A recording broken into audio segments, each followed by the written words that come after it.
পত্নীৰ কপাল উকা কৰি গলগৈ CRPFৰ জোৱান উৎপল দাস। ছুটি শেষ কৰি সুস্থ শৰীৰেৰে যোৱা উৎপল কফিনতে ঘূৰি আহিল।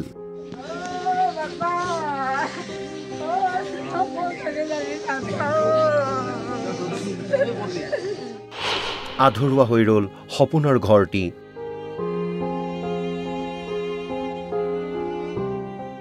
পিতৃহাৰা হল দুটিকৈ কন্যা সন্তান।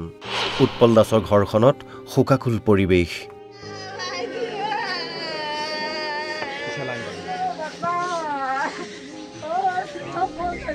আধৰুৱা সপোন লৈ গলগৈ বজালী বৰপেটাৰ সীমান্তৱৰ্তী শালদহ গাঁৱৰ CRPF জোৱান উৎপল দাস। ছুটি লৈ ঘৰলৈ অহা উৎপলৰ ছুটি শেষ হোৱাত পুনৰ কৰ্মস্থলীলৈ ঘূৰি গৈছিল। কিন্তু 11 মে'ৰ দিনা নিম্ন ৰক্তচাপত আক্ৰান্ত হৈ ঢলি পৰিছিল উৎপল। তাৰ পিছত গুৱাহাটীৰ ব্যক্তিগত চিকিৎসালয়ত ভৰ্তি কৰিছিল যদিও চিকিৎসাধীন অৱস্থাতেই গৃহ সংসাৰৰ পৰা বিদায় মাগে উৎপলে। দুই কন্যা সন্তানৰ পিতৃ উৎপল দাসৰ অকাল বিয়োগত এতিয়া ঘৰখনত কেৱল কান্দোনৰ ৰোল। আধৰুৱা হৈ ৰল উৎপলৰ সপোনৰ ঘৰটি। উৎপল দাসৰ বিয়োগত সুদা হল মাতৃৰ কোলা, মচা গল পত্নীৰ সেন্দুৰ, পিতৃহাৰা হল দুই কণমানি।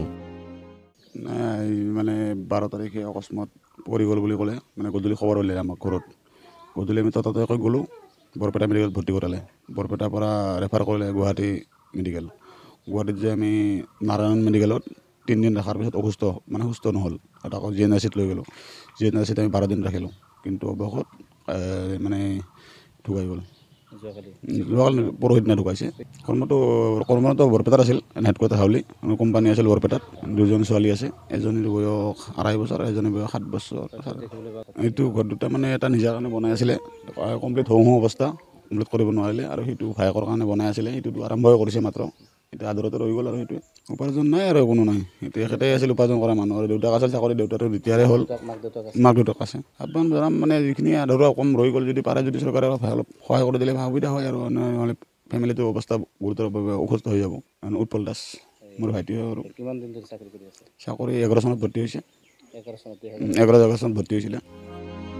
গুণমুগ্ধ তথা সতীৰ্থই চালামী প্ৰথাৰে শেষ বিদায় জনোৱাৰ পিছত পঞ্চভূতত বিলীন হৈ গ'ল উৎপল দাসৰ নশ্বৰ দেহ।